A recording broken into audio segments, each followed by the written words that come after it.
Olá, novelover! Eu sou Esdras e quero saber se você viu a novela ontem. Se você é novo por aqui, seja muito bem-vindo e se também é apaixonado por teledramaturgia e tudo o que envolve este universo, aqui é o seu lugar. Aproveita já, se inscreve no canal, assim você não perde mais nenhum vídeo a partir de agora, porque hoje nós teremos um especial de novela em preto e branco, Beto Rockefeller. É daqui a pouquinho, depois da vinheta, não sai daí.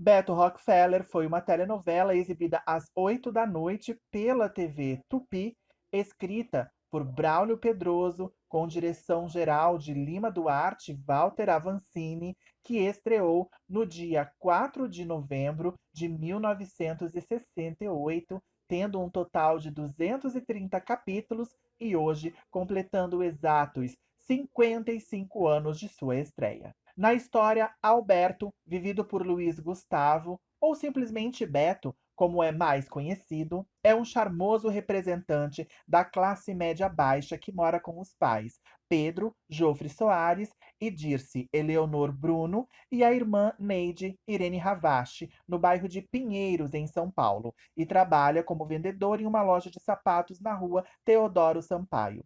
Com sua intuição, perspicácia e malandragem, o vendedor Beto se transforma em Beto Rockefeller, primo em terceiro grau de um magnata norte-americano, e consegue penetrar na alta sociedade por meio de sua namorada rica, Lu Débora Duarte, filha dos milionários Otávio, Walter Forster e Maitê, Maria della Costa. Assim, ele consegue frequentar as badaladas festas e as rodas da mais alta sociedade paulistana. Quem Beto preferirá, afinal? A temperamental Lu, garota sofisticada e rodeada de gente importante, ou a inocente Cida, Ana Rosa, a humilde namoradinha da vizinhança? A contradição se explica com o seu nome. Beto, humilde e trabalhador do bairro simples, e Rockefeller, sofisticado e badalado da Rua Augusta, lugar muito frequentado pela alta roda dos anos 1960. Enquanto transita entre os dois extremos, a granfinagem dobra-se ante seu maniqueísmo e ele tem de fazer toda a ordem de trapaça para que sua origem, que já não é segredo para Renata Beth Mendes, uma jovem de família rica, mas falida, não seja descoberta.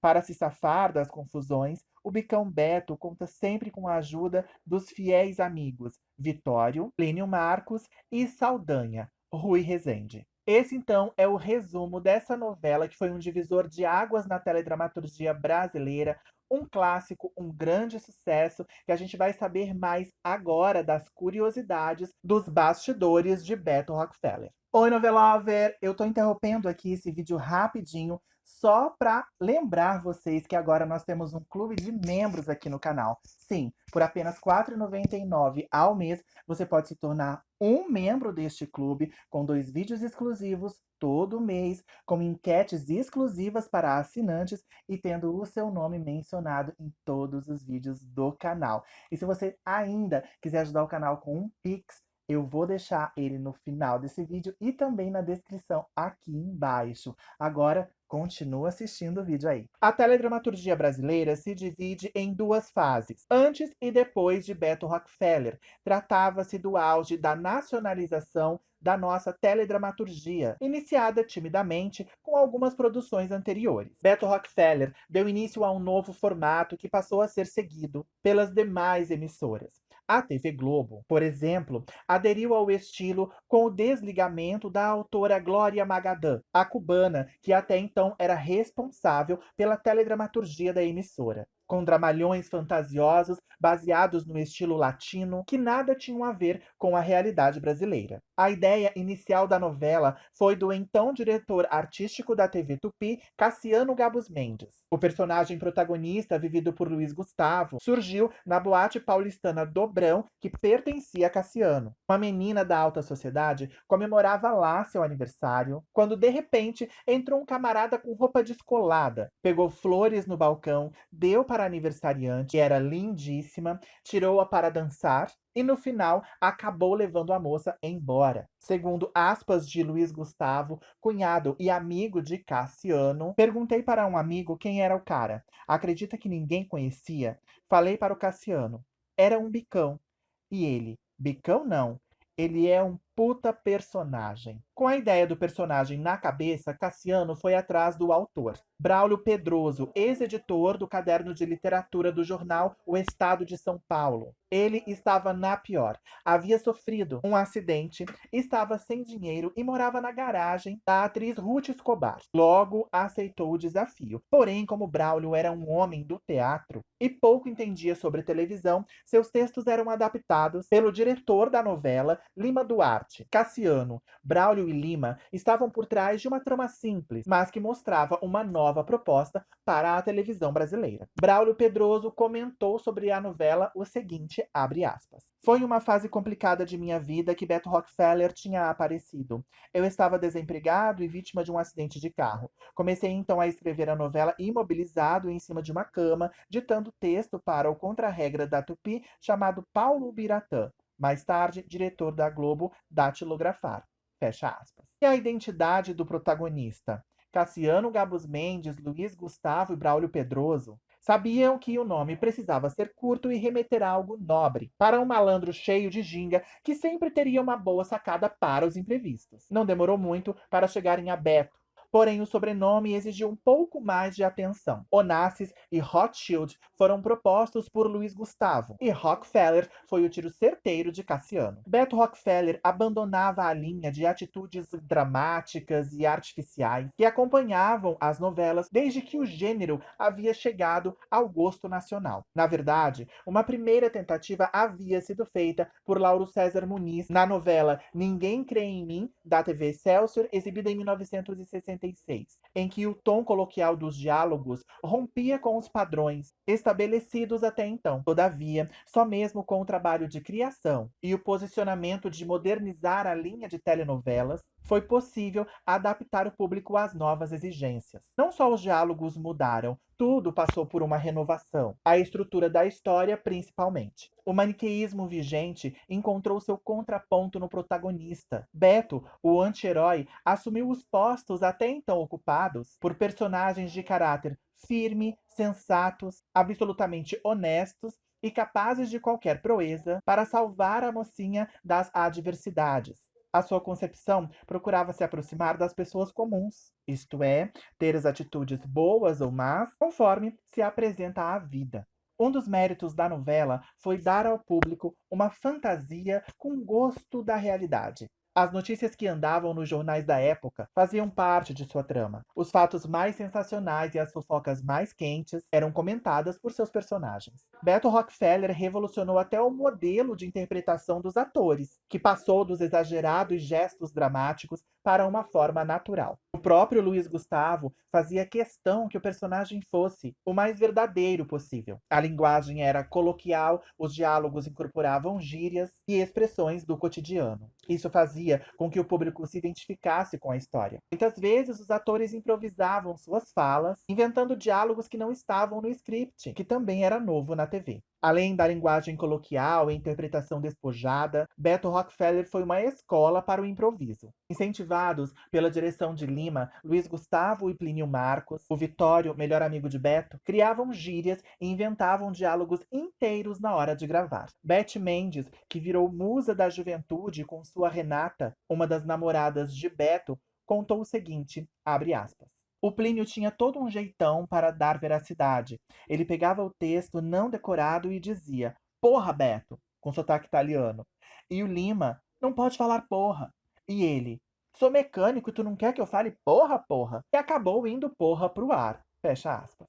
Houve inovação também na forma de gravar, com externas. Luiz Gustavo disse, abre aspas, fizemos 80% das cenas em locais verdadeiros de São Paulo. Antes, tudo era gravado em estúdio. Fecha aspas. Beto Rockefeller foi também a primeira novela a utilizar tomadas aéreas. Os técnicos voaram de helicóptero para gravar uma cena de pesadelo do personagem título. Eliminou-se o final de capítulo com ganchos forçados, e a direção não se restringiu apenas a marcar os atores da câmera. O despojamento dessa marcação provocou a libertação dos atores, no sentido de fazer um trabalho artístico também na televisão.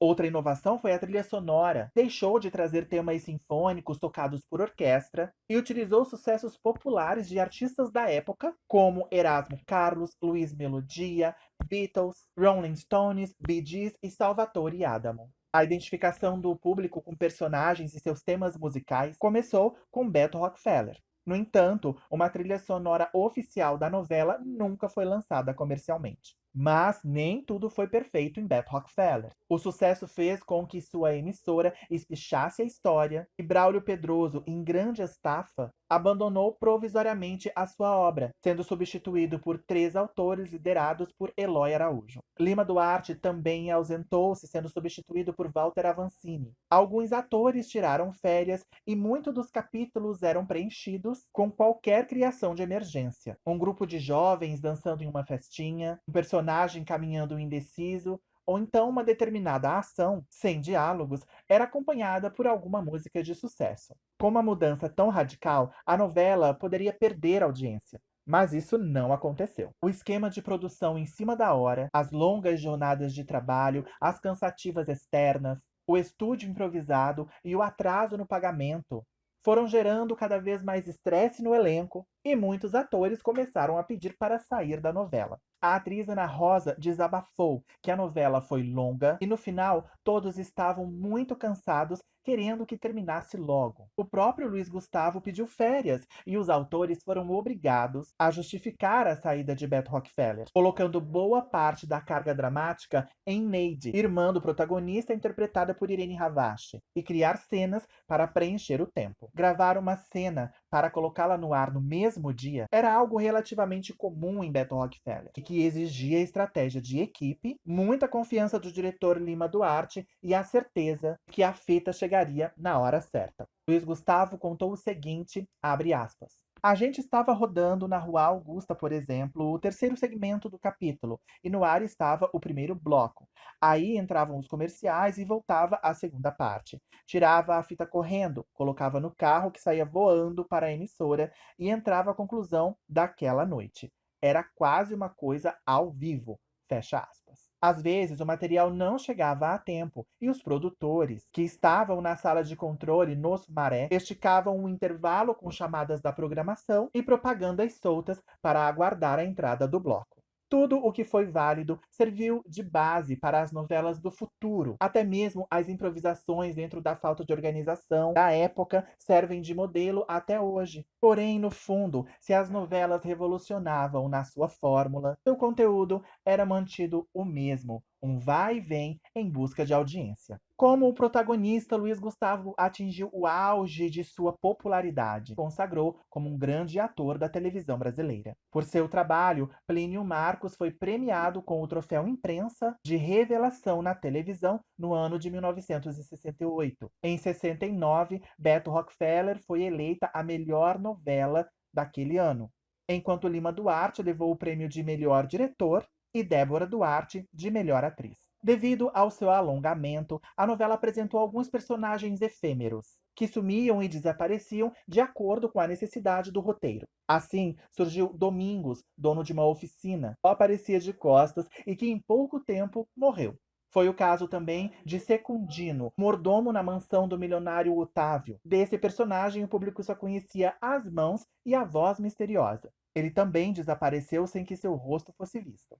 O assistente de produção Dias Barreto deu corpo aos personagens e Lima Duarte, diretor da novela, os dublava. Lima, por sinal, representou pelo menos uns 5 papéis na novela, todos nesse mesmo esquema. Na trama, a personagem Lu, vivida por Débora Duarte, vai a uma cartomante e dá de cara com uma personagem de Antônio Maria, a novela contemporânea das 7 da TV Tupi. Era Heloísa, vivida por Araci Balabanian, que também havia ido se consultar com a cartomante de Beto Rockefeller. A mesma cena foi exibida nas duas novelas. Assim, a personagem da novela das 7 apareceu na novela das 8 e a da novela das 8 apareceu na novela das 7. Foi o primeiro caso de um personagem que reaparece em outra novela. Em plena ditadura militar, a atriz Ana Rosa, que vivia Cida, a namorada pobre de Beto, participou de outro momento ousado da trama. Segundo aspas da atriz, ela disse o seguinte: Nós nos beijamos, a câmera desceu para nossos pés e meu vestido caiu no chão,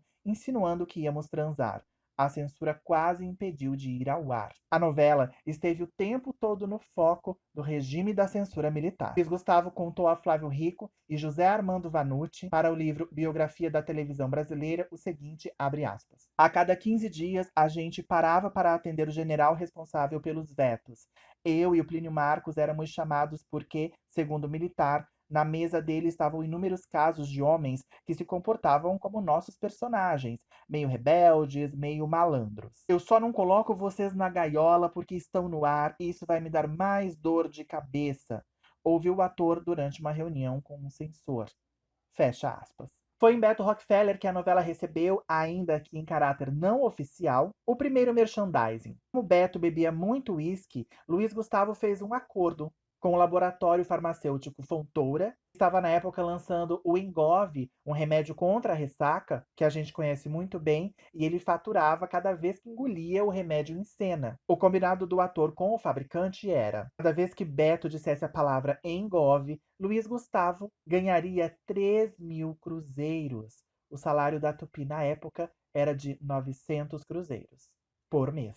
O ator contou que só num capítulo falou 33 vezes, sendo 22 num telefonema. Em 1970, no rastro do sucesso da novela, foi lançado o filme Beto Rockefeller, dirigido por Olivier Perroy, protagonizado pelo ator-personagem Luiz Gustavo, mas sem repercussão. Em 1973, Braulio Pedroso escreveu uma continuação da novela, A Volta de Beto Rockefeller, com parte do elenco original, mas não conseguiu a repercussão esperada. Também não comprometeu o personagem. Hoje, quase não existem mais capítulos de Beto Rockefeller. O pouco que sobrou de suas filmagens está guardado na Cinemateca Brasileira. Em São Paulo, quase todos os capítulos foram apagados pela TV Tupi. Usava as fitas para gravar por cima os capítulos seguintes. A Tupi já passava por dificuldades financeiras. Todos os projetos que apareciam tinham de ser feitos com baixos custos, mas que trouxessem lucros para a emissora. E esse foi o vídeo de hoje. Como a gente pôde ver, Beto Rockefeller foi pioneiro em diversas coisas que a gente assiste hoje com a maior naturalidade nas telenovelas já há muito tempo, né? Afinal, lá se vão 55 anos. Então, se você parar para contar quantas vezes eu disse que Beto Rockefeller foi a primeira novela a alguma coisa, você vai ver que é muita coisa. Então, esse clássico não poderia deixar de constar aqui no Você Viu a Novela Ontem. Eu espero muito que você tenha gostado desse vídeo em homenagem aos 55 anos da estreia desse classiquérrimo da teledramaturgia brasileira, Beto Rockefeller. Se você gostou, já sabe, deixa seu like, eu já falei, deixa seu vídeo, a louca. Deixa o seu like, comenta, compartilha, me segue nas redes sociais e também não esqueça de se inscrever neste canal, se você ainda não for inscrito, para a gente chegar pelo menos a 7.000 até o final desse ano. Essa é a minha meta para 2023. E também, se você quiser contribuir com algum valor aqui para o canal, para me ajudar nesse trabalho de recuperação, né, da memória da teledramaturgia brasileira no YouTube, você pode fazer um Pix na chave que eu vou deixar passando aqui na tela e também na descrição desse vídeo, ou se tornar um membro do canal, um membro sangue bom, como já fizeram o Rede Marco e a Viviane Bento, que eu agradeço muito. Vocês são uns fofos, queridos, super apoiadores. E é isso. A gente se vê no próximo. Um beijo. Tchau.